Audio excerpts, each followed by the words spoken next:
Hey everybody, Dean here with Mitchell Fitness Solutions and your next official Dad Bod Journey update. That is correct. Friday is here and we are yet another week in the books. So we are week 5 in on this Dad Bod Journey. So I kind of wanted to bring you guys up to speed. In terms of the overall week, it went well. And I think that'll reflect in the pictures. In terms of the program, I was able to primarily get the majority of my cardio in.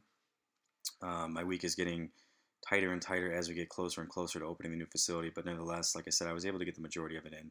In terms of the cardio I'm choosing to do, I prefer the step mill primarily because it allows me to keep my heart rate where I want it pretty consistently, pretty easily. And it also, as a side effect, really helps to condition my legs. So I'll take it. There's a couple key things I want to touch on. In terms of nutrition, it was fine. You know, I'm relatively consistent now, and that's kind of one of the key things I want to touch on is I'm officially to the point, and this is something that you can't see in the photos, but it's definitely worth taking note of. I'm officially to the point where my habits have changed. You know, I talk a lot about it in these videos and why the MFS program is so successful. It's because I really do go after habits with people. It's not about taking a magic pill. It's not about, hey, do this workout or drink this shake 3 times a day. You know, those, in my opinion, are there's something that is inconsistent as far as results. There's something that you can't maintain. Nobody's going to drink 3 shakes the rest of their life. So I try to condition people with their habits, teach them how to get away with things, and live a normal life. And I think that is officially where I'm at in my own, journey here. I'm not having a lot of the same cravings I was, and that's not only due to the simple fact that my habits have changed, but that's also due to my system is pretty much used to the new regimen that I'm on, and with the consistent eating that I have going on, with the every 3.5 hours, like I've touched on. What that does is that actually creates a very steady insulin level in my body. When your insulin levels are dropping through these large gaps in your meals, your body's natural response is to not only crave food, but more importantly, it usually craves food that you're trying to stay away from because it's going to boost your sugar. So just by doing that, you're going to, sorry, that's my little bulldog making a bunch of noise. But anyways, so it's going to keep your insulin nice and steady. Your cravings are going to go away. So that's one of the topics I wanted to make sense of for you and really bring to light, because again, you can't see that in the pictures.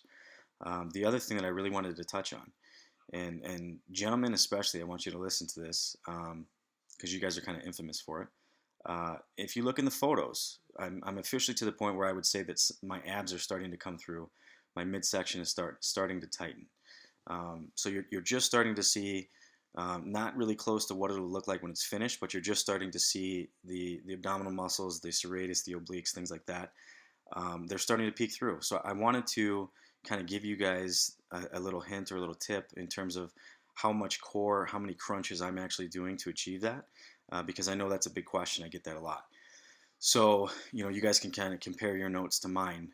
So if I can do the math real quick, Monday, Tuesday, Thursday, carry the 2. Yep, I'm actually doing 0 crunches. Okay, go ahead and write that down, big 0, because if you're doing crunches to get a 6-pack, you're wasting your time. Crunches are made in the kitchen, not in the gym. Okay, if you're doing crunches or you're doing core to strengthen your core, I'm 100% for that. But if you're doing it with the thought process in your head that you're actually going to achieve a 6-pack, forget about it. You're wasting your time. You will not reduce the midsection by doing crunches or any other type of core motion.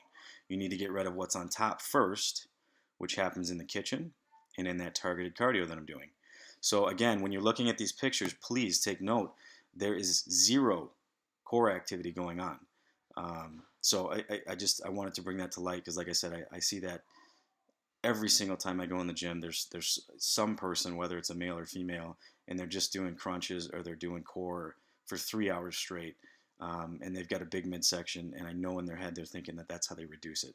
Please stop wasting your time. Do it in the kitchen. Do it with your cardio.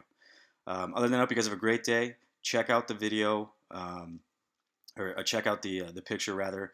I'll be posting that next. Give me your feedback as always, and please subscribe to the YouTube channel if you haven't already.